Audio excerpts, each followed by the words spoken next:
Boa tarde, vamos começar oficialmente a nossa sessão. Quero dar as boas-vindas a todos os participantes e as participantes do nosso webinar sobre apoios para o ensino superior, bolsas e oportunidades. Esse é o nosso título e é promovido pelo Alto Comissariado para as Migrações. Cabe-me a mim fazer as honras de casa, eu pertenço ao programa Escolhas, que, entretanto, festeja o seu 20º aniversário e, portanto, estamos no âmbito das nossas comemorações. Obrigada a todos e a todas pela vossa presença e disponibilidade. Este webinar tem dois momentos principais. Um primeiro, dedicado aos oradores e às oradoras convidadas, e um segundo momento, onde todos os participantes poderão fazer perguntas. Não me resta que dar início oficialmente às sessões dos convidados e, portanto, convidamos a senhora Secretária de Estado para a Integração e as Migrações, a doutora Cláudia Pereira, a dar o início à nossa sessão. Por esta abertura e por providenciarem todas as condições. Eu gostaria de hoje de quebrar um pouco o protocolo e começar por agradecer a todos os alunos que estão presentes na sessão. São mais de 50 e, portanto, gostava de agradecer todo o vosso interesse em querer estudar no ensino superior e as perguntas que irão colocar. Gostava também de começar por agradecer aos dois alunos que muito gentilmente se disponibilizaram para estar neste webinar e apresentarem como é que tem sido a experiência deles de estar na universidade e, portanto, muito obrigada. Portanto, obrigada à aluna cara Natália Serrana e o Wanderlei Antunes. Portanto, boa tarde e muito obrigada. E gostaria de agradecer também aos meus colegas a disponibilidade e todo o entusiasmo à Sra. Secretária de Estado para a Valorização do Interior, doutora Isabel Ferreira, boa tarde, que nos irá falar, eu própria desconhecia vários dos incentivos que há para estudar no ensino superior para todos os alunos no interior e, portanto, tanto em universidades como institutos politécnicos do interior, há vários incentivos que irá partilhar connosco, e também ao meu colega, o Sr. Secretário de Estado para a Ciência, Tecnologia e Ensino Superior, João Sobrinho Teixeira, que nos irá falar de vários apoios sociais para estudar no ensino superior. Depois disso teremos então os alunos Natália Serrana e Wanderlei Antunes que nos farão, irão falar sobre a sua experiência, e essa é uma das partes mais interessantes para qualquer dúvida que os alunos, estudantes que nos estão a ouvir tenham. Portanto, qualquer questão, por favor, coloquem. Iremos depois encerrar às 16h30 com a Sra. Alta Comissária para as Migrações, a doutora Sónia Pereira, que coordena o programa Escolhas, que faz agora 20 anos. O programa Escolhas tem 29.000 estudantes, em 103 projetos no país, em Portugal continental e nas ilhas, e, portanto, muitos estudantes que aqui estão presentes vêm do programa Escolhas, com projetos muito interessantes, desde teatro, inclusão digital, Academia de Engenharia Aeroespacial. Eu tenho conhecido temáticas muito interessantes feitas pelos vários projetos e, portanto, agradecer também toda a equipa do projeto Escolhas e do Alto Comissariado para as Migrações. Em termos muito breves, eu gostaria de dizer que para mim e para o Governo e para várias pessoas, queremos que mais alunos se candidatem tanto a institutos politécnicos como universidades. Esse é o nosso objetivo. E porquê? Para haver uma melhor inserção profissional de todos os residentes em Portugal e também para ser possível a qualquer português, a qualquer imigrante, fazer o que gosta. É muito importante ser feliz no que se trabalha e, portanto, se temos apoios, se temos vários recursos, é isso que pretendemos. E isto porquê? Porque estudar permite-nos várias saídas e realizações. Primeiro, estudar abre-nos para outras portas para outros mundos que desconhecíamos. Por exemplo, ensinamos a história de Portugal, mas quando temos colegas romenos, qual é que é a perspectiva do estudante romeno sobre a história de Portugal? Estarmos com um estudante romeno na mesma turma abre-nos horizontes, eles que também viveram a ditadura, por exemplo. No meu caso, lembro quando comecei o curso, tinha colegas dos Açores, eu nunca tinha conhecido ninguém dos Açores e, portanto, foi muito interessante. Tinha uma colega holandesa, tinha colega também portuguesa cigana, tinha colegas de Tomar, também nunca tinha conhecido ninguém de Tomar, e tudo isto abriu os meus horizontes. Depois, estudar é também uma melhoria de vida. Para além de fazermos o que gostamos, podermos ter melhores oportunidades salariais e ter melhores condições de vida para nós e para as pessoas mais chegadas, o que também é importante. E por último, estudar é uma oportunidade quando somos novos, mas também ao longo da vida. Várias pessoas fazem cursos curtos, palestras e outras especializações ao longo da vida, ou pelo contrário, decidem fazer o curso universitário só quando já têm mais alguma idade, portanto, em diferentes fases da nossa vida que é importante estudar. Para terminar, para dizer que nunca houve tantas oportunidades de estágios e saídas profissionais. Tanto em Portugal, sejam estágios em museus, em empresas, em organizações, em fundações, seja a nível europeu, como por exemplo estágios no Conselho da Europa, na Open University Society e em outros organismos também da União Europeia, ou seja, estágios a nível internacional na Organização Internacional de Migrações, na Unesco, as bolsas Fulbright para os Estados Unidos, portanto há muitas oportunidades. Eu, durante o meu curso, tive a oportunidade de fazer o programa Erasmus em Amsterdão e aquele semestre mudou a minha vida. Para já tornou-me muito mais adaptativa, com as dificuldades que também existe de estudar no estrangeiro, mas também com todos os colegas de diferentes nacionalidades e os novos conteúdos que aprendi. E, portanto, temos vários recursos hoje em dia que podemos e devemos aproveitar. E muitas destas oportunidades, e começando por estudar em Portugal, estão apenas à distância de um clique. Felizmente, quando eu estudei, ainda não havia internet na licenciatura, agora já existe, a informação está muito mais acessível, mas também a equipa do Alto Comissariado para as Migrações, do programa Escolhas, é muito disponível. Aqui, durante este webinar, poderemos responder a várias questões, dúvidas, qualquer dúvida que tenham, e, portanto, gostaria mais uma vez de agradecer a presença de todos e desejar um ótimo webinar. Obrigada. E agora iria então passar a palavra à minha colega Isabel Ferreira sobre as oportunidades para estudar nos territórios do interior. Obrigada, doutora Cláudia, por esta introdução assim muito inspiradora. Passamos então, sim, a palavra à senhora Secretária de Estado da Valorização do Interior, a doutora Isabel Ferreira. Queria só lembrar que o tema que ela irá abordar é a atratividade dos territórios do interior para estudantes nacionais e internacionais. Muito obrigada, muito boa tarde a todos. Começo primeiro por aproveitar esta oportunidade para dar os parabéns ao programa Escolha e aqui também na figura do Alto Comissariado para as Migrações, não é? São 20 anos de projetos muito bem-sucedidos. E também, claramente, cumprimentar os meus colegas, a Secretária de Estado Cláudia Pereira e o Secretário de Estado Sobrinho Teixeira por esta parceria e esta mobilidade conjunta, ligando ciência, ligando as questões de integração das migrações e o interior e a valorização do território, que faz todo sentido e é um trabalho absolutamente complementar.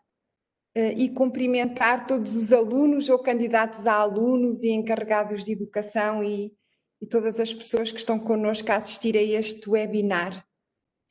Começava por vos falar do interior, explicando que o interior do país não constitui um conceito geográfico ou meramente geográfico, mas sim um conceito socioeconómico. Isto para vos dizer que quando falamos do interior de Portugal, falamos de praticamente todo o país. Portanto, estamos a falar de 2/3 da área territorial de Portugal.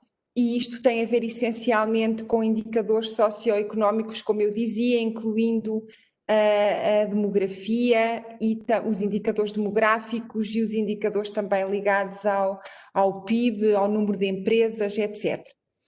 Estamos a falar de uma grande área territorial com uma densidade populacional muito baixa, portanto, corresponde apenas a 18% da população do país, e com isto traz várias desigualdades e também um desequilíbrio no desenvolvimento sustentável das regiões, uma vez que se verifica depois uma grande concentração da população em determinadas áreas, com todas as desvantagens que isto tem, quer para o interior, quer para os territórios onde se concentra a população. E por isso mesmo nós estamos muito empenhados na valorização do interior, mostrando e dando a conhecer todas as enormes potencialidades que o interior tem. E, portanto, eu começava realmente também por dizer que o mais importante era que vocês tivessem a oportunidade de visitar e de conhecer os territórios do interior, porque uma vez lá, tudo aquilo que eu vou dizer fica bem evidente e é bem nítido, como a qualidade de vida nestes territórios é ímpar. E começava precisamente por realçar esse aspecto, nomeadamente pelo facto de estes territórios encerrarem uma grande riqueza do ponto de vista cultural, patrimonial, histórica, mas muito também paisagística e ligada aos recursos naturais. São realmente territórios singulares e que permitem uma conciliação entre o que é a vida profissional ou a vida de estudante e a vida pessoal, que não se consegue ter em mais nenhum local do país. Depois, os níveis de segurança são enormes e, portanto, isto também constitui um fator de atratividade muito grande para os territórios do interior. Existem, como dizia a minha colega, a Secretária de Estado, Cláudia Pereira, vários apoios para a mobilidade para os territórios do interior, seja apoios aos estudantes e às suas famílias, quer depois apoios às empresas e aos trabalhadores em geral. E, enfim, hoje vão ter a oportunidade de ouvir falar certamente pelo Secretário de Estado, Sobrinho Teixeira, e a sua equipa do programa Mais Superior, mas eu queria também, mais uma vez, agradecer a existência deste programa e esta colaboração, porque ele constitui um programa muito importante para a valorização do interior e que permite apoiar com bolsas de mobilidade estudantes que se deslocam para as regiões do interior e, portanto, é sem dúvida uma iniciativa que, da parte da Secretaria de Estado da Valorização do Interior e, em particular, dos programas operacionais regionais que financiam estas bolsas, que estaremos sempre motivados e muito interessados em apoiar. Depois existem também outros programas, também em conjunto com o Ministério da Ciência, Tecnologia e Ensino Superior, como é o caso do Conhecer Portugal, que também envolve a atribuição de bolsas para estudantes que queiram ir estudar o interior, portanto, fazer a nível da sua tese de mestrado ou da tese de licenciatura ou no âmbito dos seus doutoramentos, fazerem trabalhos relacionados com a investigação no interior e sobre o interior e, portanto, também estamos a implementar essas bolsas de mobilidade. Depois queria-vos falar também da enorme riqueza e diversidade que vocês podem encontrar no interior naquilo que diz respeito a universidades e a centros do conhecimento.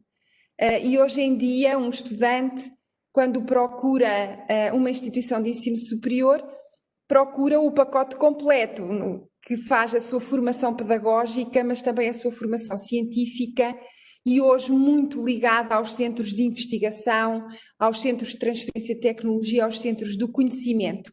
E o interior oferece uma rede muito forte dessas instituições, desde logo em termos das universidades, a Universidade da Beira Interior, ou a Universidade de Évora, ou a Universidade de Trás-os-Montes e Alto Douro, em diferentes regiões do país.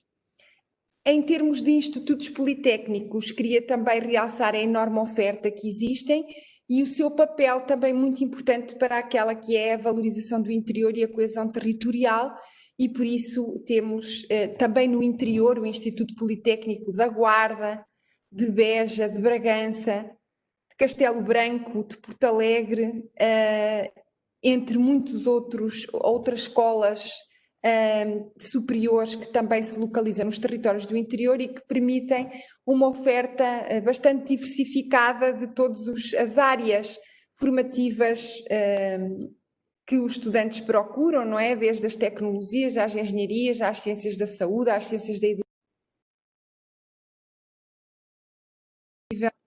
nestas instituições.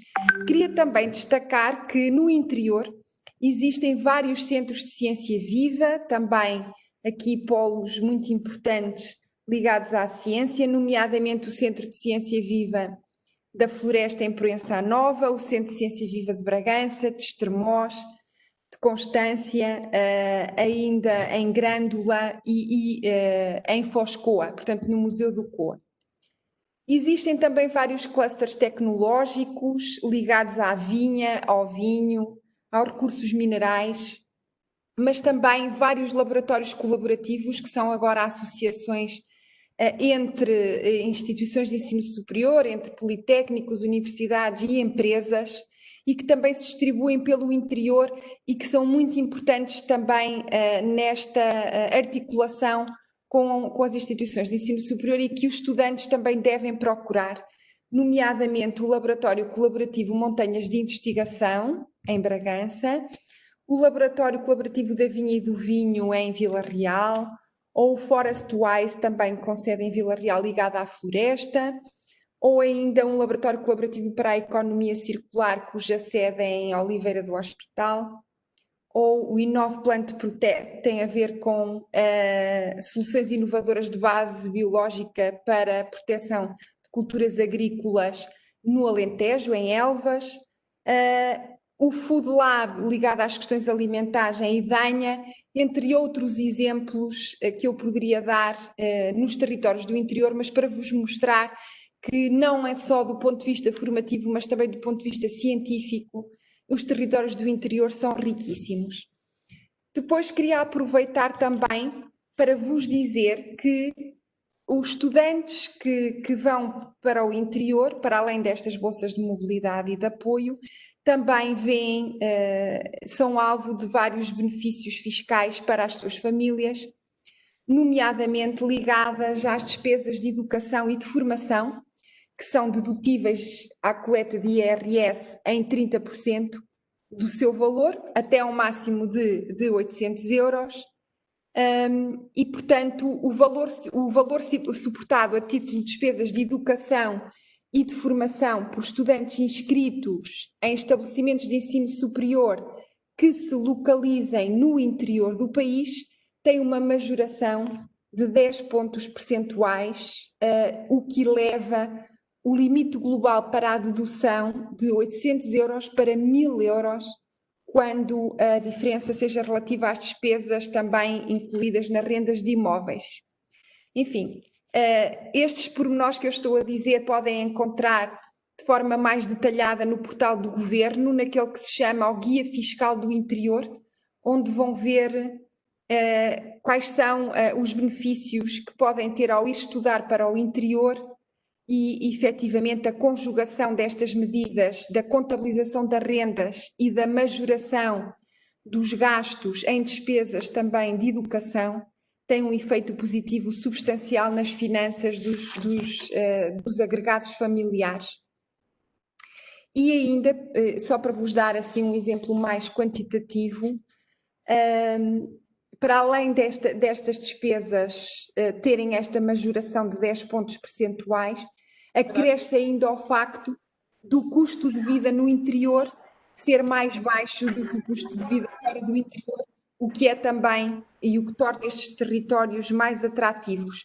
Por exemplo, na propina de 871,52 euros, que foi o que vigorou em diversas instituições de ensino superior durante este ano letivo, um estudante fora do interior tem uma dedução à coleta de IRS de 261,46 €, mas se for numa instituição de ensino superior no interior, aumenta para 287,60 €.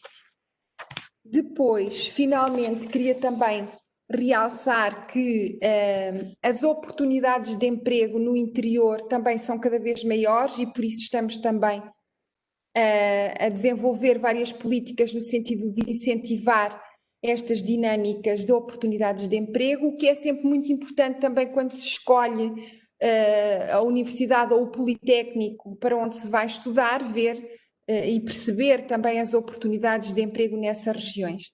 E por isso mesmo nós estamos a incentivar de forma específica e exclusiva os territórios do interior, por exemplo, naquilo que diz respeito à contratação de recursos humanos altamente qualificados, e estamos a falar da contratação de licenciados, de mestres e doutores, por parte de micro, pequenas e médias empresas e que estamos a incentivar com apoios em exclusivo para os territórios do interior, assim como a medida Mais Coesa Emprego, que também se torna muito interessante porque financia os postos de trabalho durante 36 meses e ainda mais 40% desse valor para investimento associado a esse posto de trabalho.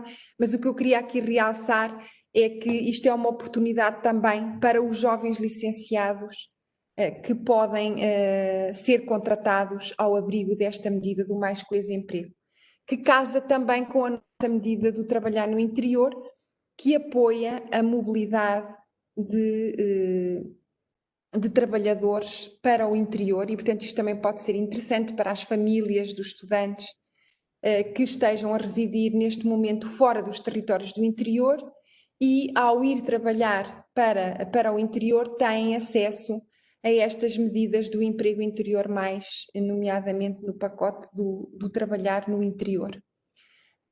E, portanto, estes eram alguns exemplos de vantagens e da atratividade dos territórios do interior, mas que eu terminava dizendo que todos os jovens e aquilo que caracteriza os jovens é a sua enorme potencial de sonhar, e a educação e o acesso ao ensino superior permitem-nos concretizar muitos sonhos, sempre.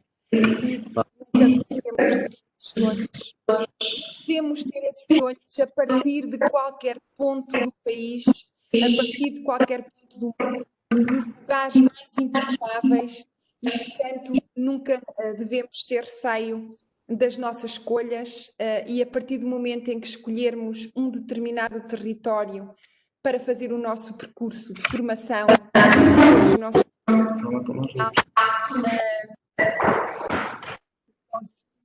mas claro que as minhas palavras vão sempre de incentivo para as vossas escolhas nos territórios do interior, pela enorme qualidade de vida e segurança e hoje em dia também oportunidades de emprego que oferecem. Muito obrigada. Muito obrigada realmente pela sua intervenção, doutora Isabel Ferreira. A lista foi muito grande e temos a certeza a lista de sítios e de iniciativas foi muito grande, temos a certeza que tinha muitos mais para sugerir, mas está na hora também de ouvir outro convidado, que portanto, é agora o momento da intervenção do Sr. Secretário de Estado da Ciência, Tecnologia e Ensino Superior, o Dr. João Sobrinho Teixeira, que nos vai falar sobre o tema do apoio social no ensino superior. Passo já a palavra. Bom, todos mais uma vez. Sim. Agora já está? Pronto. Sim, agora está melhor, obrigada. Então, estava eu a dizer, cumprimentar as minhas colegas de governo, sobretudo a minha colega Cláudia Pereira pela iniciativa, cumprimentar sobretudo aqueles que trabalham, enfim, com este programa de escolhas e o esforço que fazem para haver cada vez mais portugueses e jovens portugueses qualificados e mandar um grande abraço a todos os alunos que nos estão a ouvir, porque certamente estão-nos a ouvir porque têm vontade em perceber qual é o valor da qualificação e a forma como é que podem fazer e avançar essa própria qualificação. Eu gostaria depois de dizer umas palavras, digamos, sobre o que é o valor da qualificação e o que isso significa, Mas tendo em conta que já tivemos 2 intervenções, a da minha colega Cláudia e a de Isabel, a descrever esse próprio valor, aquilo que representa, iríamos agora a algo mais concreto, que era os apoios, de facto, que existem da ação social para que as pessoas estudem, e eu depois reservaria a minha intervenção apelativa para o valor da qualificação no final dessa apresentação.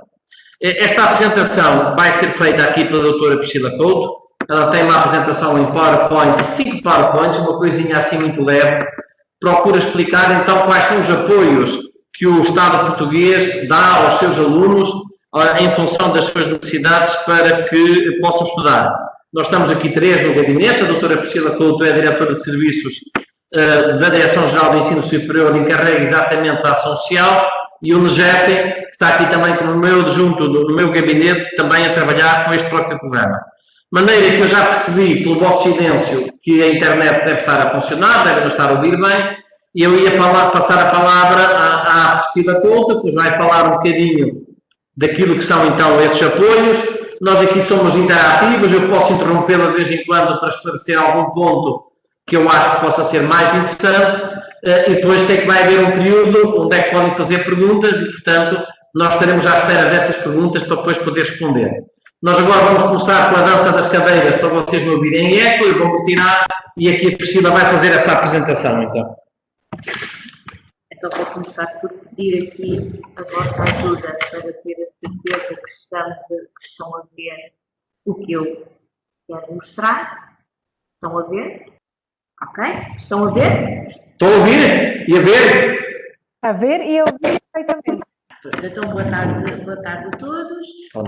Vou fazer esta breve apresentação sobre os apoios que nós habitualmente chamamos bolsas, que são atribuídas a estudantes do ensino superior e que têm um cariz social no sentido de procurarem apoiar estudantes que tenham carência e dificuldades económicas. Pronto. A Bolsa de Ação Social implica uma candidatura.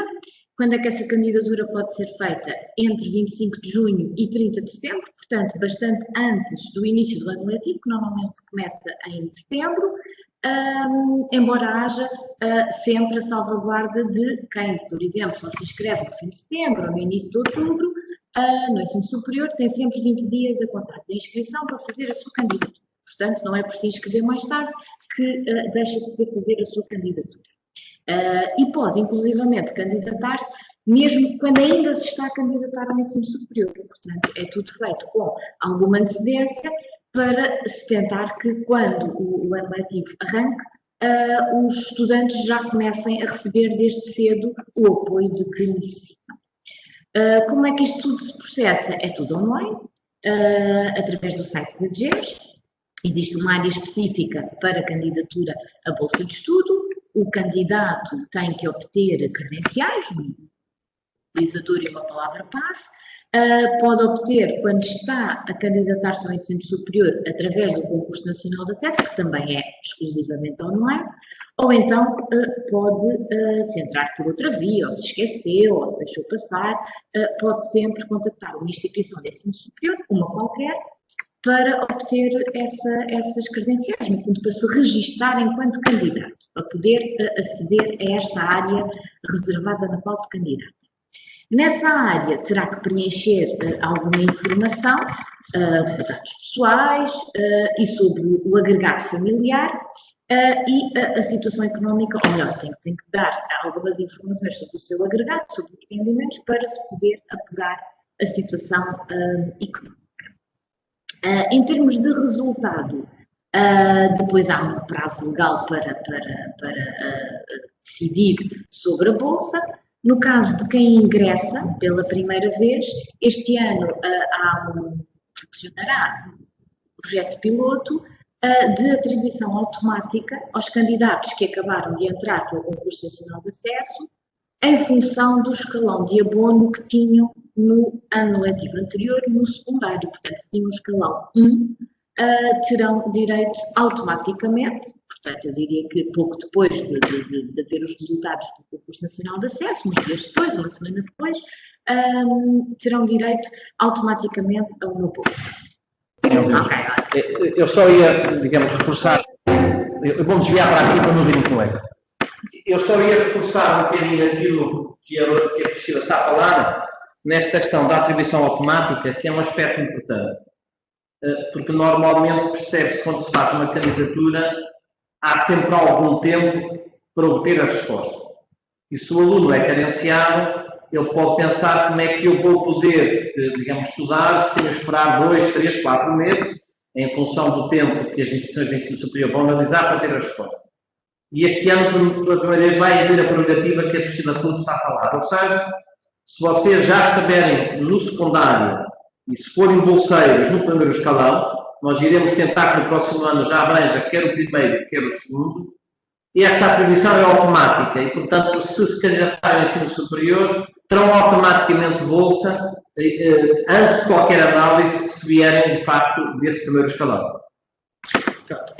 Para concluir essa questão da atribuição automática, é atribuído, entrando agora no outro ponto, que é de quanto é que é, quais são os valores de bolsa possíveis, essa atribuição automática será, numa primeira fase, correspondente à bolsa mínima, que, como podem ver ali no último retângulo, corresponde a 872 euros.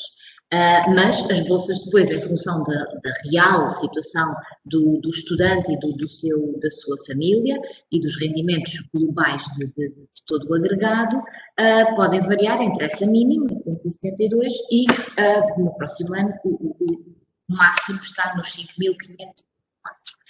Isto são valores anuais, mas são pagos em 10 meses, acompanhando o ano letivo. Portanto, prestações a começarem em setembro e a terminarem em junho, ou começarem em outubro e a terminarem em julho, consoante o início e o fim do ano letivo. Agora, quais são as condições, então, para ter bolsa? Ali estamos a falar das candidaturas e de alguns aspectos gerais, condições específicas para ter bolsa, assim, em traços gerais. Como disse atrás, a pessoa até se pode inscrever, até se pode candidatar à bolsa antes sequer de ingressar no ensino superior, ainda não está inscrito, ainda nem começou a ano letivo e já se candidatou, mas obviamente uma condição fundamental é estar inscrito. E estas bolsas são aplicáveis a estudantes que estejam em cursos técnicos superiores profissionais, em licenciaturas ou mestrados integrados e em mestrados segundo ciclo. Portanto, daqui só está, na verdade, excluído o doutoramento. Todos os outros. Portanto, uma condição fundamental é, de facto, estar inscrito. Depois, terá que ter nacionalidade portuguesa ou ter a situação de residência em Portugal regularizada, portanto, se há autorização de residência permanente, estatuto de igualdade, ou então ser familiar de um português ou que tenha a residência regularizada, e ter, então, os rendimentos de todo o agregado familiar abaixo de um determinado limite por pessoa anual. Portanto, de todos os rendimentos do agregado familiar, a dividir pelo número de pessoas do agregado familiar, tem que estar, este ano será abaixo dos 8.962. Não pode também ter dívidas às finanças e à segurança social.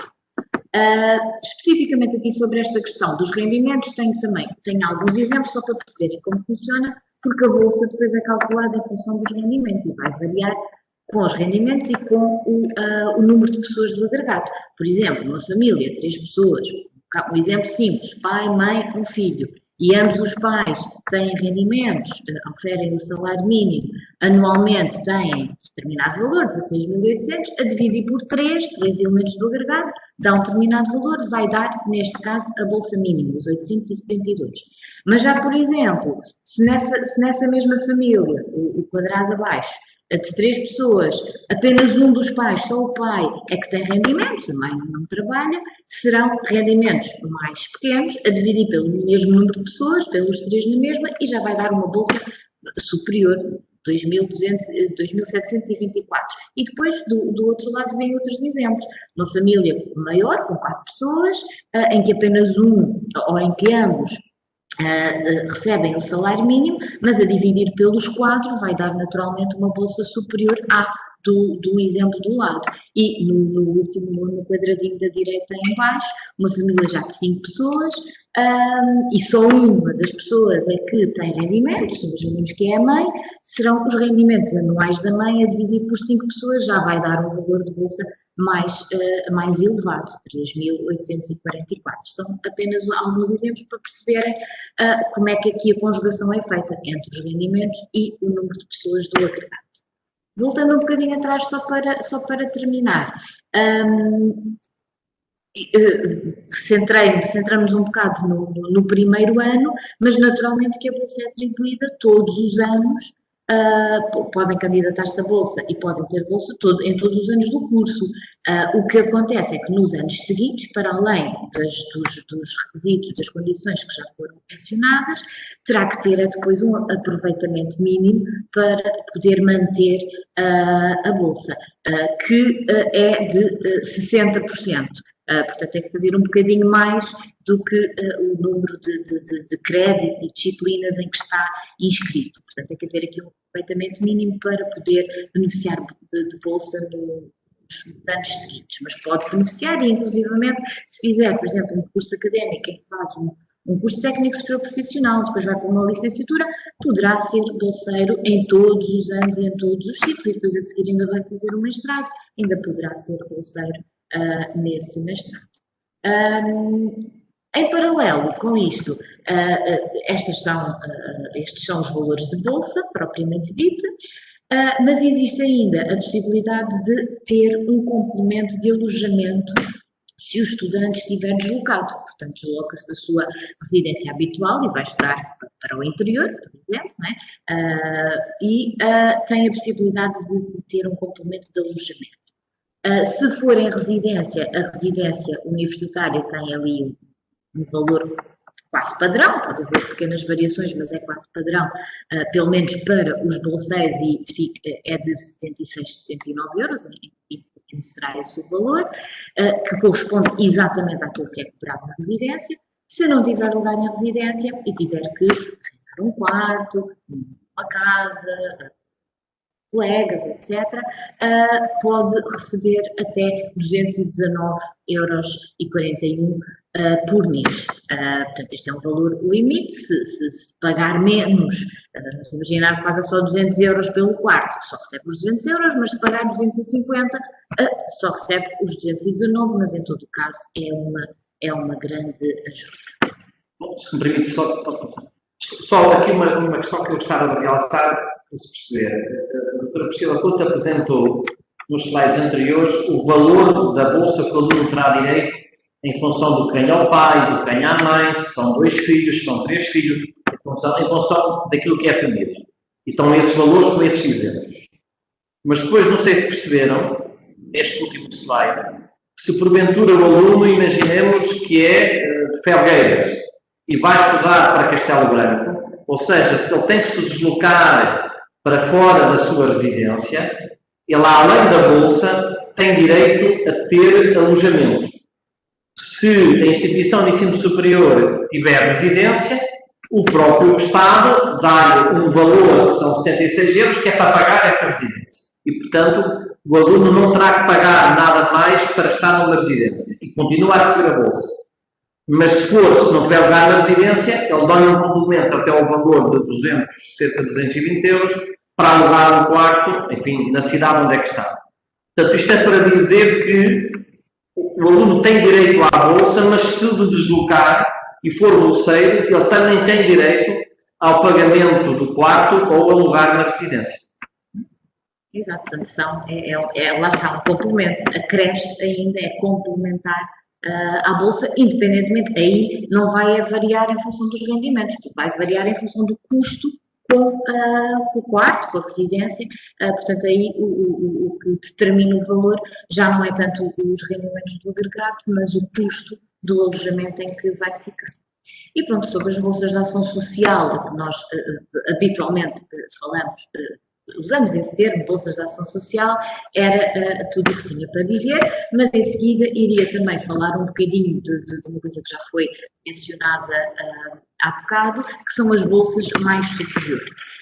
que são também um apoio social, na medida em que atualmente, portanto já desde 2016, nem sempre foi assim, mas desde 2016 e no presente, são bolsas que se destinam também a estudantes que sejam economicamente carenciados e que se desloquem para determinadas regiões, para determinadas instituições dessas regiões. Como podem ver aqui no mapa, as regiões em causa são o Norte, Centro, Alentejo, as regiões autónomas e o Algarve, sendo que não inclui necessariamente todas as instituições. Por exemplo, no Norte, obviamente existem muito mais instituições do que as que aqui estão, mas são do litoral e, portanto, vai incluir apenas, e no Centro é a mesma coisa, há outras instituições mais no litoral que não estão aqui contempladas e, portanto, são apenas estas. Como veem, se calhar passo primeiro à frente e depois já volto aqui.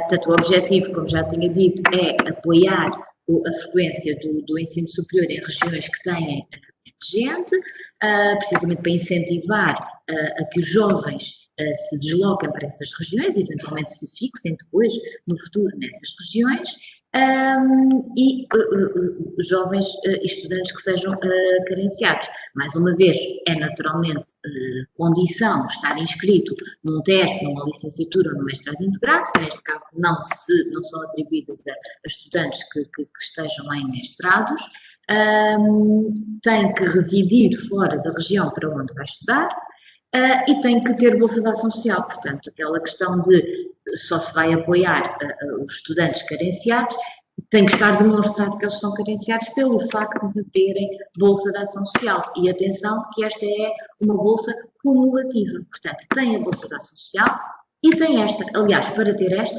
tem que ter a bolsa de ação social, portanto, acaba por funcionar também como um complemento, porque é adicional, não tem que optar entre uma e outra, muito pelo contrário, são cumulativas. O único senão, digamos assim, é que tem que ter uma bolsa disponível, porque, como vimos atrás, estes números não estão aqui por acaso, para cada uma das regiões é definido um número limite de bolsas a atribuir naquele ano letivo. E, portanto, se nós temos 450 novas bolsas a atribuir em 2021 para o Alentejo, se tivermos 800 candidatos naquelas condições, só vamos atribuir aos 450 qual é o critério, que tenham os rendimentos mais baixos. Portanto, vamos atribuir aos 450 que demonstrem maior carência económica. Em todo o caso, posso dizer que todos os anos estes números de novas bolsas têm sido aumentados. Este ano houve um grande aumento de 600 para 800 no Norte, que era uma região que tinha muitos candidatos e muitos ficaram fora. Nas outras regiões, estou outra vez, pronto, já passou. Nas outras regiões tem perfeitamente correspondido às necessidades. Quando é que se candidatam? Há um prazo até dia 15 de novembro, apenas para novas bolsas. Atenção que, para terem essa bolsa, a bolsa mais superior, têm que se candidatar no ano em que ingressam. Quem esteja já no segundo ou no terceiro, não soube, não ouviu dizer, não conhecia, tem mesmo que se candidatar no primeiro ano. Até porque, uma vez bolseiro mais superior, nos anos seguintes a renovação é automática. Vamos apenas confirmar que mantém as condições do ano anterior e a renovação, inclusivamente, é automática. Tudo isto é feito online no site da GES, utilizam-se exatamente as mesmas credenciais que para a Bolsa de Ação Social, portanto é fácil, estão na parte da ação social e aparece o mais superior como uma possibilidade.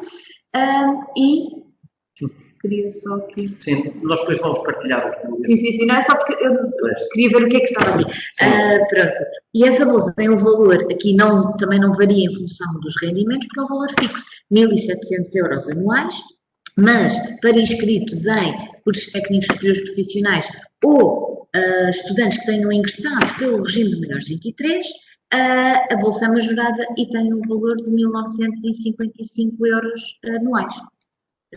Portanto, creio que era isso. Pronto, a doutora Priscila apresentou isto. Eu agora vou falar só 5 minutos, mas só queria aqui realçar, eu acho que ela foi bastante clara mas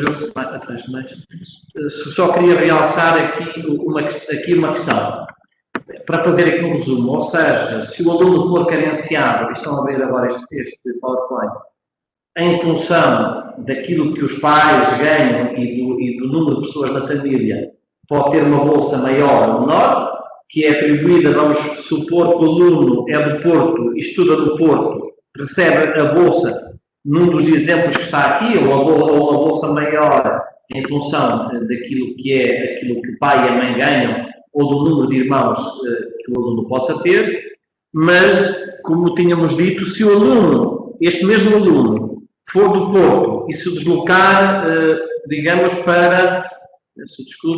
e se deslocar para fora da sua localidade, se vier estudar para Lisboa, se vier estudar para Castelo Branco, ao ser bolseiro, mesmo que seja aquela bolsa mais pequena, ele vai ter automaticamente um financiamento extra para poder pagar o quarto e, se vier para o interior, vai ter ainda este financiamento suplementar, ou seja, para além da bolsa, para além do valor do suplemento para o quarto, pode ter ainda acesso a um valor suplementar mensal que andará entre os 170 a 195 euros, se for objeto, de facto, de acesso a essa bolsa. Como a doutora Priscila disse, essas bolsas têm um limite. O Governo está a fazer um grande esforço e a Secretária de Estado, Isabel Ferreira, está a fazer um esforço de podermos, no próximo quadro, e, portanto, nos próximos anos, haver maior número de bolsas atribuído. Aliás, nós gostaríamos que qualquer bolseiro que se deslocasse para o interior pudesse ter acesso a esta bolsa suplementar. Portanto, será um esforço que se irá fazer, em especial, como disse, a Secretaria da Valorização do Interior, e, portanto, aqui também para haver um esforço que o Estado, o Governo, o país está a fazer para que um estudante possa estudar independentemente da condição económica e que não seja pela condição económica que deixe de estudar. Eu devo dizer, nós chegamos este ano, o país chegou este ano a um valor que nos deixou todos satisfeitos, que é tivemos 50% dos nossos jovens já com 20 anos estão no ensino superior. 5 em cada 10 estão a estudar. Mas nós achamos que o país ganha mais, todos ganhamos mais, se conseguimos ter mais alunos no ensino superior. E o objetivo é chegarmos a 2030 e ter 6 em cada 10 jovens com 20 anos no ensino superior. Nós vamos fazer para que essa meta consiga ainda ser suplantada quando chegarmos a 2030. E temos este valor da qualificação, e eu agora estou-me a dirigir diretamente aos alunos. Porque é que nós queremos tanta gente qualificada? Naturalmente, que gente qualificada é gente que consegue estar mais preparada para aquilo que são os desafios do mercado de trabalho. E, portanto, gente mais qualificada é bom para todos e é bom para o país. Porque é com gente mais qualificada que o país se torna mais produtivo e, portanto, sobre o qual nós vamos conseguir globalmente ter mais rendimentos e, por esses rendimentos, podermos fazer coisas boas, como seja ajudar aqueles que não têm rendimentos. E, portanto, o valor da qualificação é um valor para o mercado de trabalho e, como disse a Secretária de Estado Cláudia Pereira, é um valor sobre o qual quem estuda vai conseguir sempre mais rendimentos do que aquele que não estudou. Nós podemos conhecer muitas pessoas que são capazes, que não estudaram e que conseguem, de facto, vencer na vida, ainda bem que assim é, mesmo que não tenham estudado. Agora, a mesma pessoa, se estudar, se qualificar, consegue sempre mais valor no futuro do que se não estudar. Então, às vezes, não vê-se o valor, alguém que estude contribui para si e para o país, em termos, de facto, de tornar este país mais competitivo e tornar este país com mais rendimentos para podermos, como eu disse, fazer coisas boas. Mas, porventura, um dos aspectos mais importantes, porque nós queremos que tanta gente estude, é quem estuda consegue perceber muito melhor o lugar que ocupa na própria sociedade. Quem estuda percebe quais são os seus deveres, percebe quais são os seus direitos e quem estuda, de facto, percebe um dos valores fundamentais que certamente nos têm falado na vossa escola, que é o direito ao exercício à cidadania. Pese embora ou não, aqueles que estudam e a relação entre o estudo e o mercado de trabalho e o emprego, esse valor é fundamental. Reparem que Portugal teve, por duas situações, necessidade de ter muitos imigrantes. Certamente eu estou a falar em sentido contrário. Pessoas que encontram aqui neste país o local onde é que para os seus pais vieram e é o local onde é que farão parte também do nosso país, do nosso povo, para fazermos progredir aquilo que é a realidade portuguesa.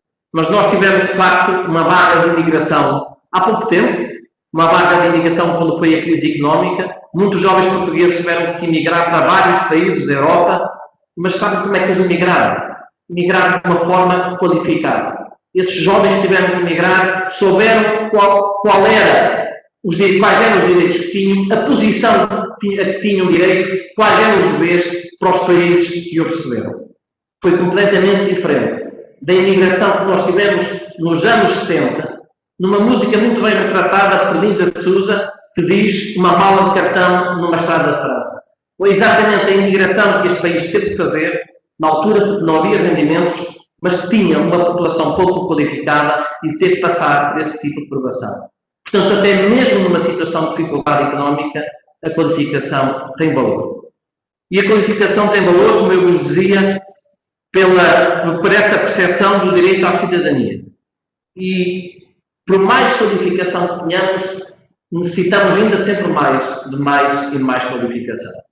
Reparem, hoje, com o mundo globalmente qualificado, eu estou o mundo digamos, mais desenvolvido, seria para nós impensável, quando já tanta gente aprendeu, já tanta gente de facto conseguiu esse desiderato da qualificação, vermos como estão neste momento a aparecer movimentos que são movimentos que nós julgamos impensáveis passados estes anos todos em que o mundo evoluiu. Movimentos xenófobos, movimentos populistas, movimentos nacionalistas, movimentos racistas, como eu digo, chegamos que eram impensáveis. E na reflexão que eu faço, para perceber onde é que esses movimentos encontram acomodação, eu chego à conclusão que esses movimentos não encontram acomodação naqueles que são piores do que nós, que têm piores sentimentos do que nós, ou que têm um pensamento pior que o nosso.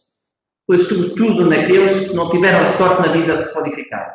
Porque vocês vão ver, é nas bolsas, de facto, dos jovens cujos pais não se qualificaram, cujos avós não se qualificaram, eles próprios não se qualificaram, e com toda a certeza, se isto continua, os filhos não se vão qualificar, que estes movimentos, face à forma como hoje a informação passa, e nós não estamos preparados para filtrar a informação que vem da maneira que há uma intoxicação de notícias, eles são presas fáceis de facto, movimentos populistas, como neste momento também está a acontecer em Portugal. E, portanto... Dr. João, eu peço imensa desculpa, mas temos aqui outros convidados que depois vão ter de sair, portanto estamos aqui com o tempo um pouco curto. Estou mesmo a acabar. Muito bem, obrigada. O que eu estava a querer dizer no meio disto é que, e dirigindo-me a estes jovens, é que quando vocês estão a qualificar, estão de facto a ter um retorno para vós próprios, mas estáis também a ter um retorno para aquilo que é o grupo que vocês representam, a realidade que vocês representam, porque é certamente através dessa qualificação que vocês conseguem afirmar mais esse grupo e essa própria realidade. Portanto, a vossa qualificação não é um ato para vós próprios, é um ato de altruísmo para aqueles a quem vocês depois podem fazer viva voz, de facto, do que é este caminho da defesa dos valores civilizacionais em que nós todos queremos prosseguir. E pedindo desculpa por me ter alongado um pouco, passo então agora a palavra outra vez aí para as migrações. Muito obrigada. Desculpa, porque foram assuntos muito importantes e interessantes. E obrigada pela partilha. Obrigada a todo o gabinete, não só o Dr. João Sobrinho Teixeira. Neste momento, temos uns convidados que são estudantes que vêm partilhar connosco a sua experiência. E, portanto, a primeira é a Natália Serrana, que é estudante universitária no mestrado em Desenvolvimento Comunitário e Empreendedorismo e é bolseira do programa OPRE. E convidava a entrar para partilhar a sua experiência connosco. Por favor, Natália. Boa tarde. Como foi dito, eu estou neste momento a estudar em Beja, fiz a licenciatura em Artes Plásticas e Multimédia e depois comecei a fazer um mestrado de Desenvolvimento Comunitário e Empreendedorismo. Vou agora para o segundo e último ano. Sou bolseira do programa OPRÉ, que foi um grande apoio. Se não tivesse sido o OPRÉ, eu não teria ingressado no mestrado. O programa OPRÉ ajuda jovens que queiram ingressar no ensino superior da etnia cigana.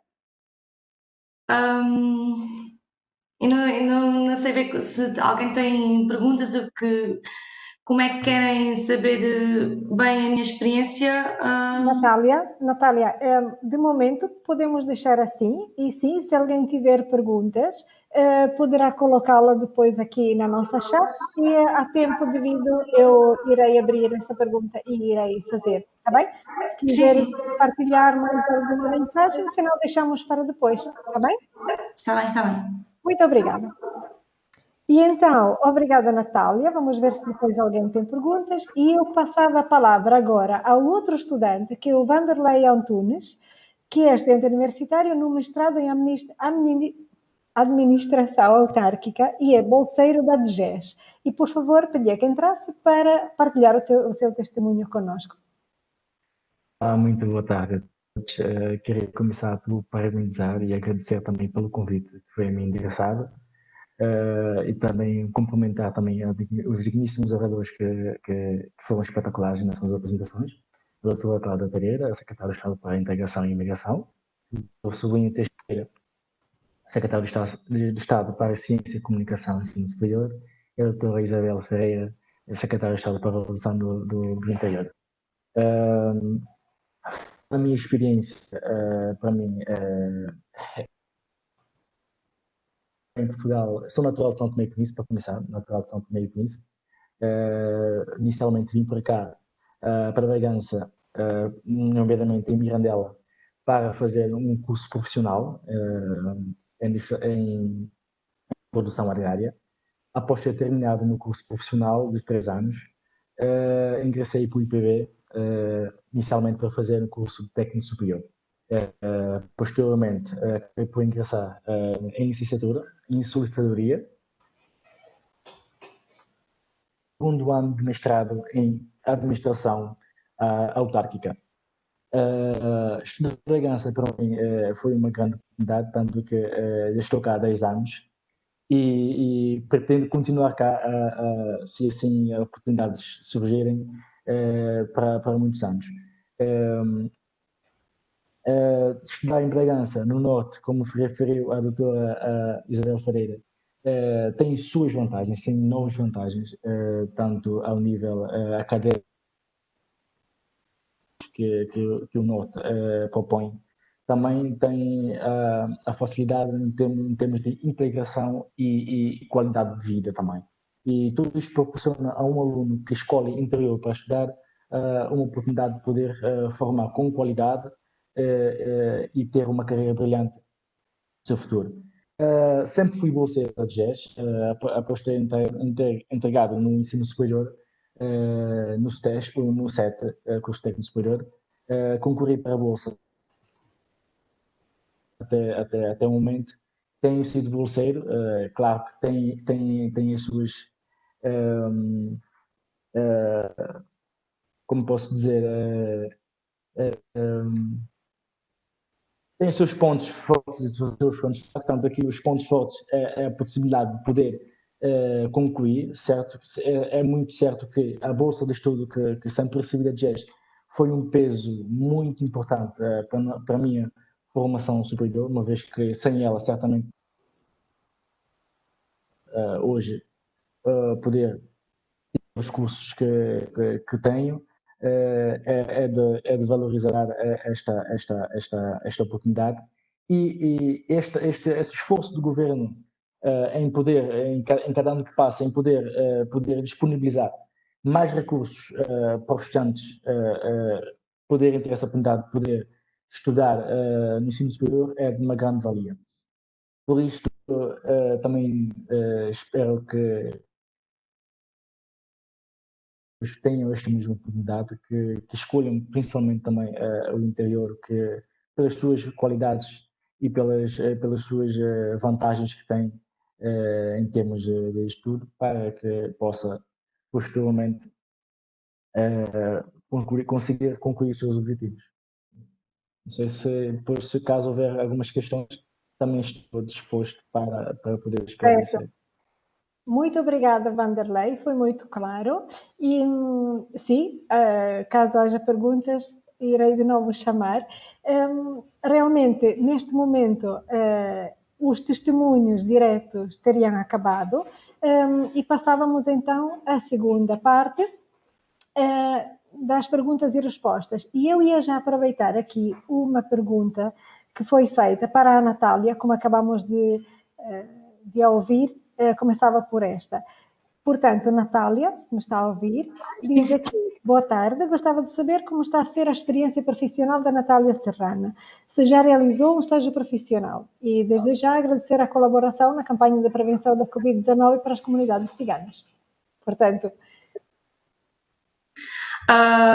desde já quero também agradecer pela oportunidade de ter trabalhado nesse projeto e brevemente faço mais episódios.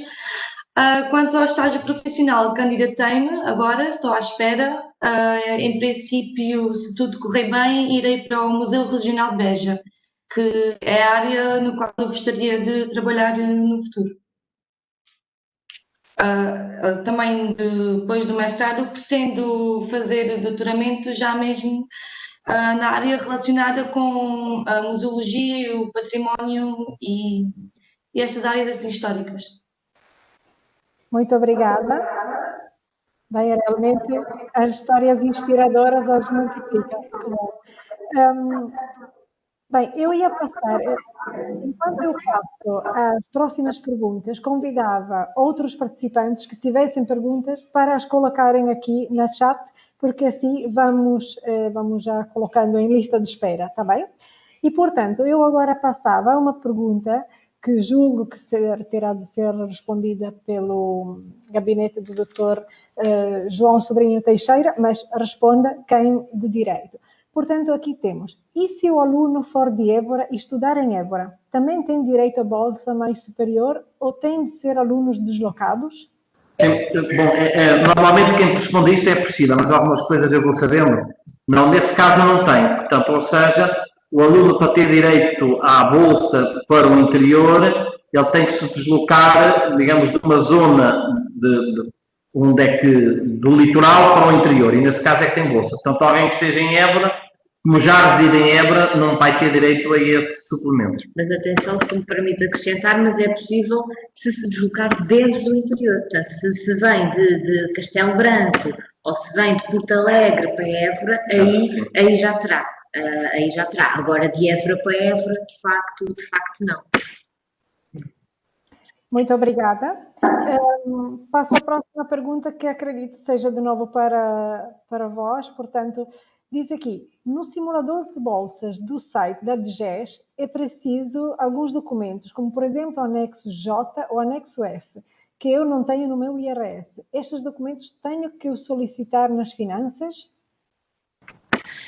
Essa questão já é muito específica das coisas que tem que apresentar, mas é muito simples, porque, na verdade, em termos de IRS, a pessoa só tem que indicar o agregado, os NIFs, os números de contribuinte do agregado e, se não estou em erro, os códigos de validação. E nós, com isso, e com uma autorização de consulta de dados que todos os elementos do agregado devem assinar, nós obtemos, junto das finanças, os rendimentos todos, seja do anexo A, seja do B, seja do J, seja do H. Portanto, a pessoa, quando se candidata, apenas diz que o meu agregado tem esse NIF e fez este IRS, ou um ou dois, a partir será só um, mas até pode haver IRS feitos em separado, indica isso e nós conseguimos obter, por interoperabilidade com as finanças, os rendimentos. Portanto, não tem que ser a pessoa a dizer que recebeu X do A, recebeu X do J, não tem que indicar nada disso.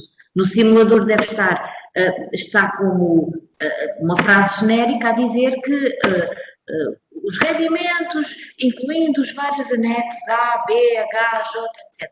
Deve ser só para dizer, quando a pessoa está a introduzir um rendimento no simulador, que tem que ter em conta todos os rendimentos de todas as categorias, mas ela não vai ter que nos indicar uma a uma. Nós conseguimos obter essa informação diretamente. Penso que a resposta tenha sido muito esclarecedora. Temos aqui uma pergunta que, na verdade, colocam a Natália, mas permito-me de responder, porque é uma questão sobre a inscrição nas bolsas ao pré. Permite-me de responder porque as bolsas ao pré têm sido anuais, entretanto, para os próximos tempos ainda não sabemos quando irão sair. É o ACM, o Alto Comissariado para as Migrações, que gera essas inscrições e essas bolsas, portanto, é ficarem atentos às comunicações, ao site, de maneira a que possam ter conhecimento e depois fazer a inscrição segundo todo o regulamento.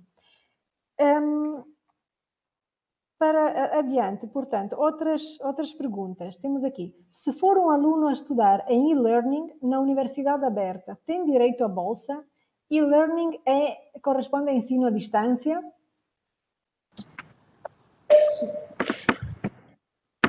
Bem, em relação ao e-learning, não é o e-learning em si que determina se pode ou não ter bolsa, porque pode haver um curso online, ou que seja a maior parte em e-learning, que dá direito à bolsa, desde que o curso seja reconhecido, acreditado, registado, etc. Agora, a Universidade Aberta, de facto, não está contemplada no leque de instituições às quais é possível atribuir, ou melhor, que é possível atribuir bolsas aos alunos que lá estejam inscritos. A Universidade Aberta não está contemplada. Nem a Universidade Aberta, nem do ensino militar. Também não estão contemplados. Mas não é pelo ensino em si, é pela natureza da universidade que não foi contemplada na atribuição de bolsas. Certo, muito obrigada. Temos aqui duas perguntas sobre o mesmo tema, portanto, creio que seja um tema muito importante para os nossos participantes. Perguntam se não existe um programa especificamente para os imigrantes da CPLP que estejam em Portugal só um ano, mas com título de residência temporário. E outra também diz realmente, sim, querem saber se há bolsas para portadoras de títulos de residência temporária. Não estamos a ouvir? Sim. Parecia que estava mais alguém a perguntar alguma coisa. Mas, começando pela questão da residência temporária, de facto, o que é exigido é que seja a autorização de residência permanente ou estatuto de residente de longa duração. Agora, aquilo que nós constatamos é, primeiro, porque conheço aquela situação, pelo menos é-nos muitas vezes colocada, de a pessoa tem autorização de residência temporária durante um determinado período e nessa altura não pode, ou mesmo que peça a permanente, normalmente é quase esgotado o período da temporária até que lhe seja atribuída a permanente.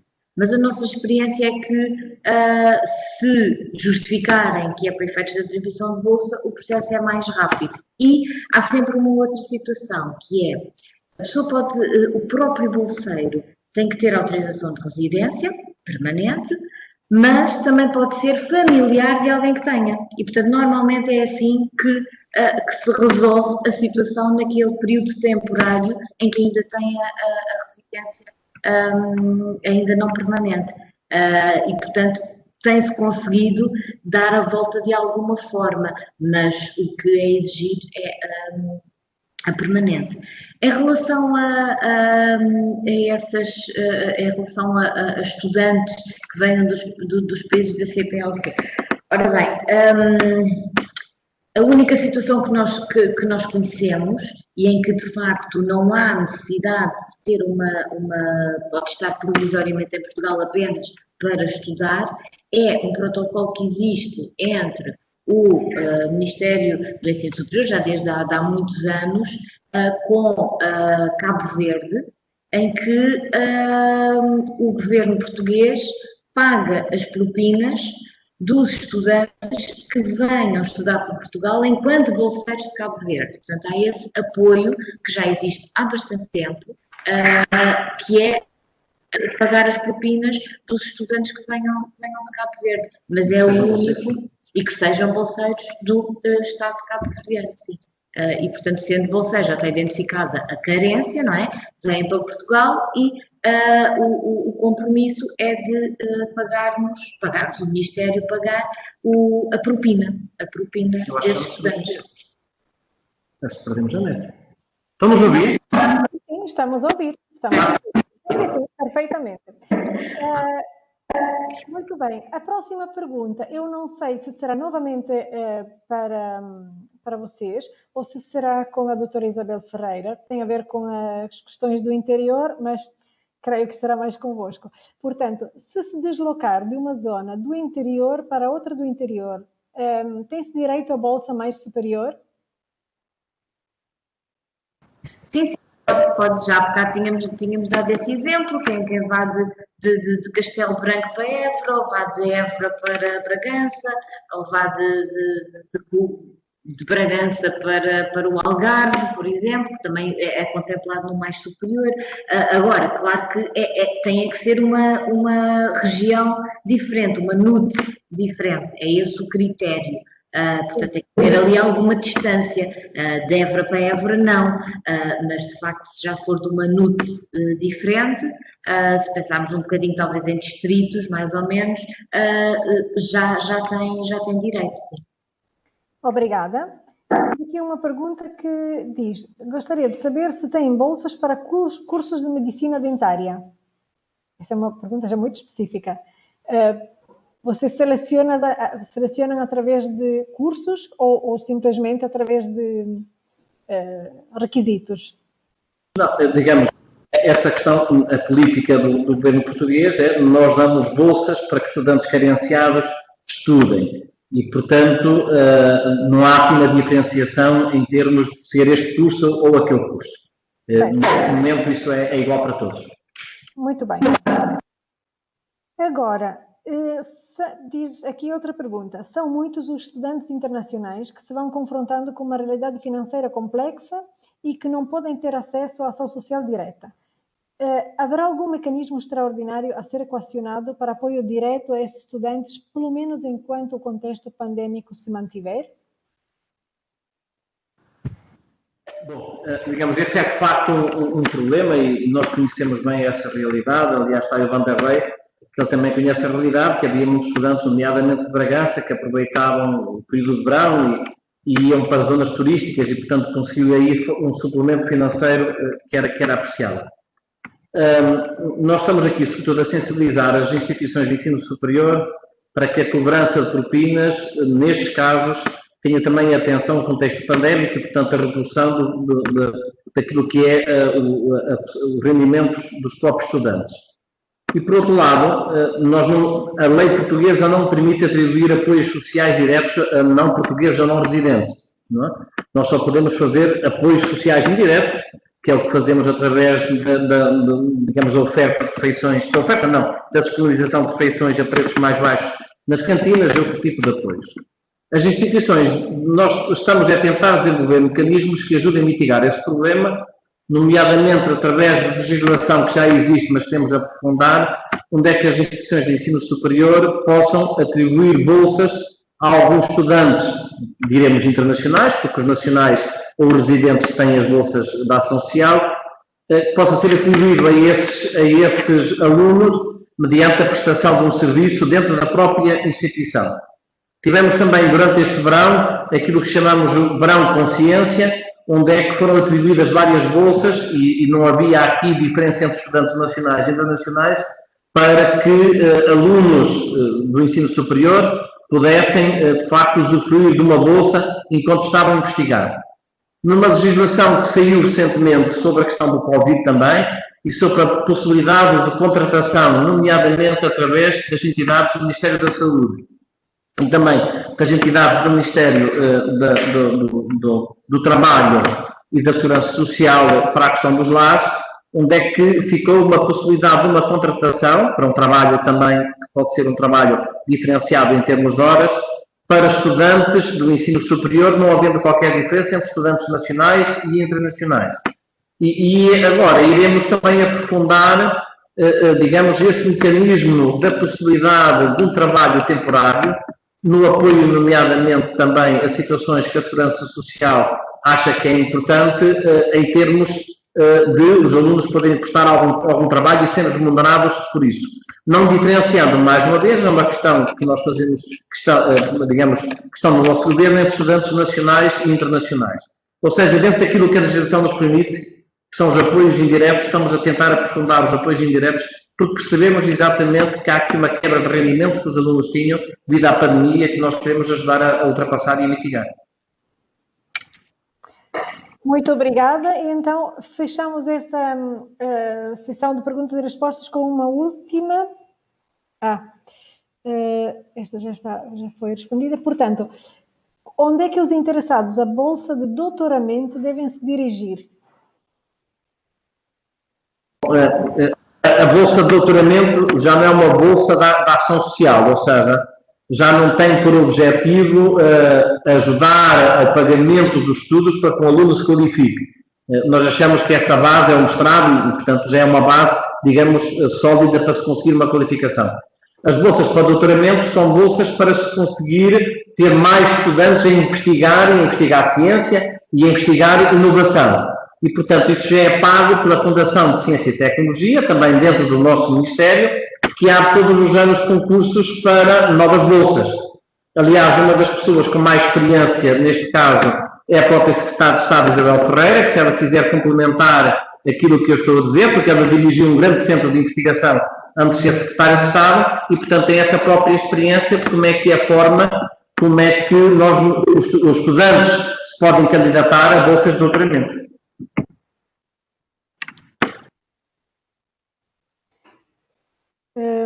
Não sei se a doutora Isabel Ferreira queria completar, de facto. Sim. Por favor.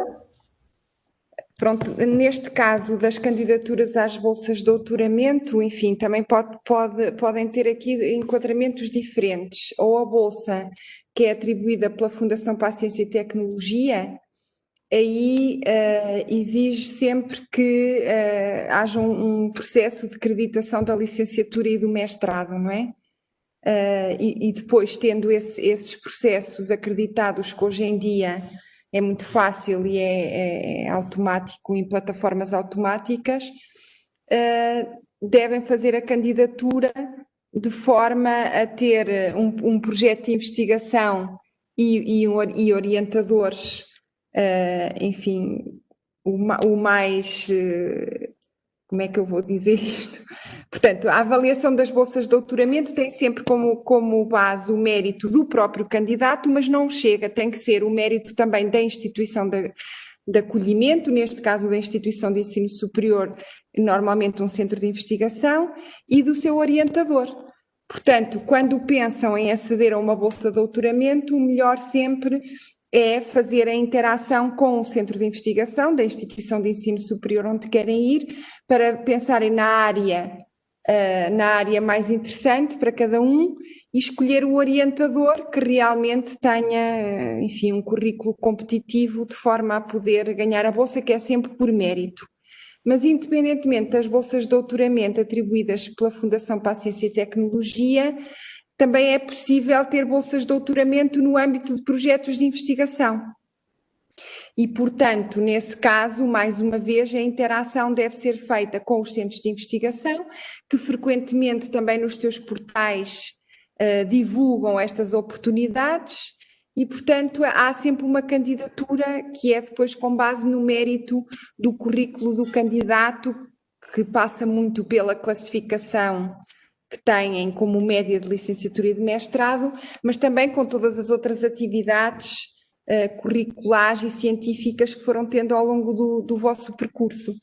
Portanto, é muito importante sempre, para além da interação com a escola ou a faculdade onde estejam a frequentar um determinado curso de licenciatura ou de mestrado, também articular com os centros de investigação que essas instituições de ensino superior têm, porque podem ir preparando um percurso em conjunto com o orientador para poderem concorrer às bolsas da Fundação para a Ciência e Tecnologia, mas também para bolsas também de doutoramento ou de mestrado ou outras bolsas de investigação no âmbito de projetos de investigação.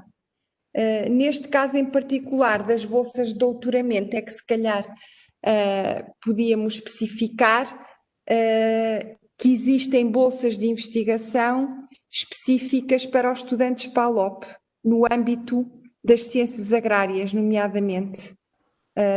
E, portanto, esses concursos são dinamizados pelos centros de investigação. Muito obrigada. De facto, haveria aqui muitas mais perguntas, temos a certeza que poderiam multiplicar-se, até porque quanto mais falamos, quanto mais damos ideias para perguntar, mas aceitamos só mais uma, peço desculpa, como é que um estudante imigrante do Brasil com título de residência temporária pode conseguir uma bolsa para o mestrado? Bem, com o gabinete do Dr. João, exatamente.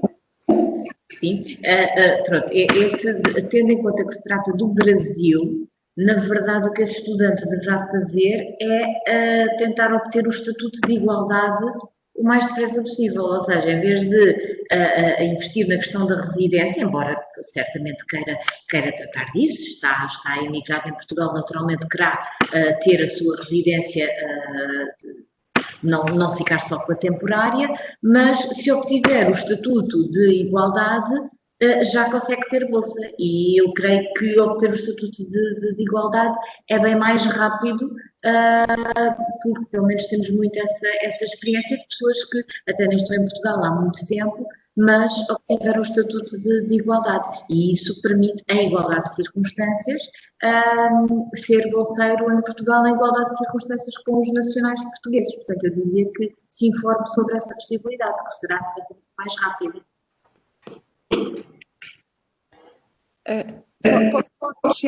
Posso acrescentar aqui uma informação?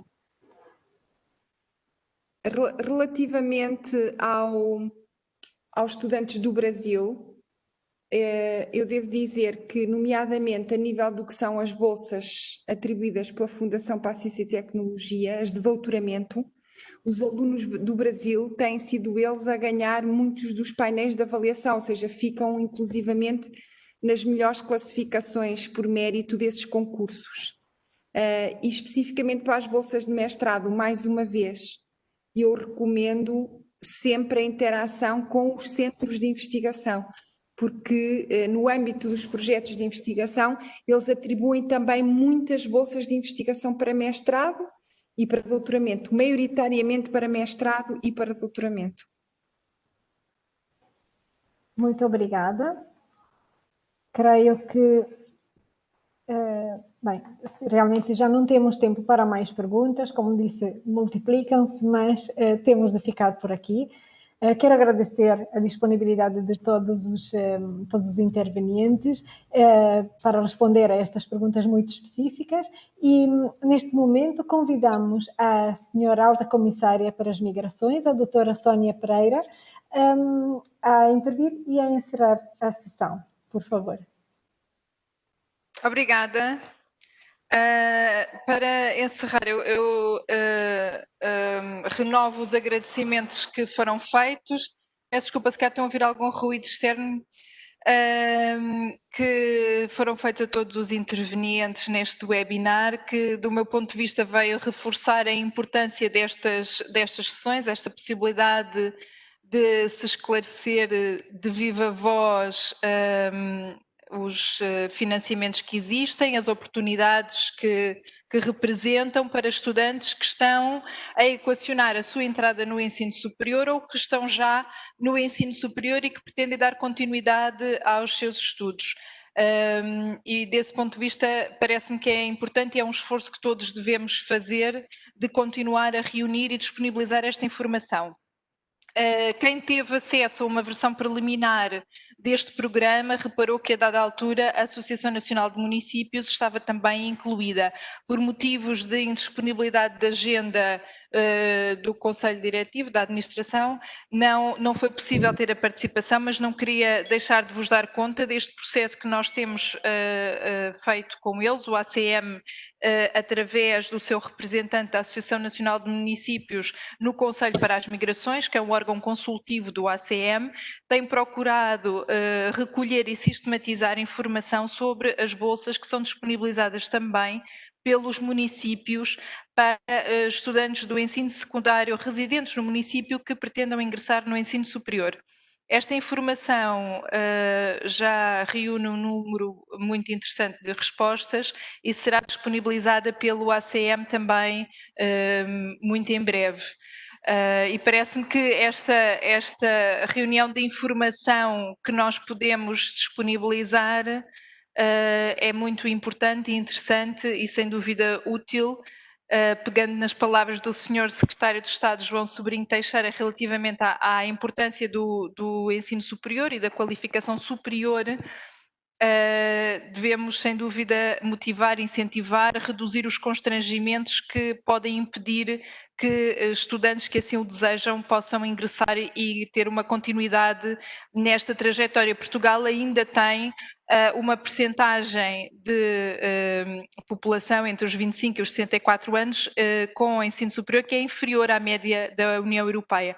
Portanto, ainda temos muito trabalho para fazer nesse sentido e todas estas iniciativas contribuem sem dúvida para reduzir desigualdades que possam existir no acesso ao ensino superior. Queria dar-vos conta também de que esta sessão foi gravada e que posteriormente solicitaremos aos intervenientes a possibilidade de a disponibilizar para que possa eventualmente ser um recurso também para pessoas que possam ter interesse nesta informação e que não tenham tido a oportunidade de participar na sessão hoje. Finalizo com um novo agradecimento à iniciativa, à equipa do ACM que trabalhou arduamente na concretização deste webinar. Parece-me que, apesar de já estarmos há alguns meses a trabalhar nestes formatos, ainda temos uma aprendizagem a fazer, ainda não é equivalente à organização de sessões presenciais, mas ainda assim é um recurso que penso que todos aprendemos a valorizar.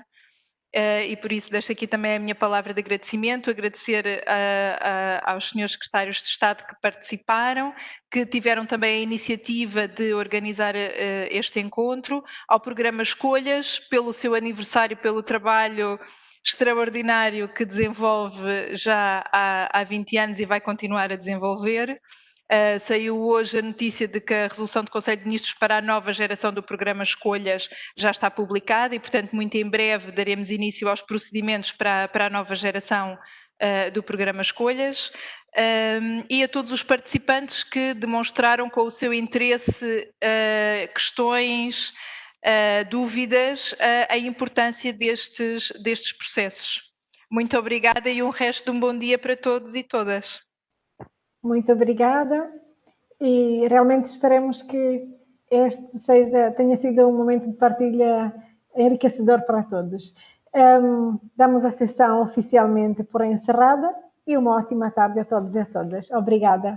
Obrigada.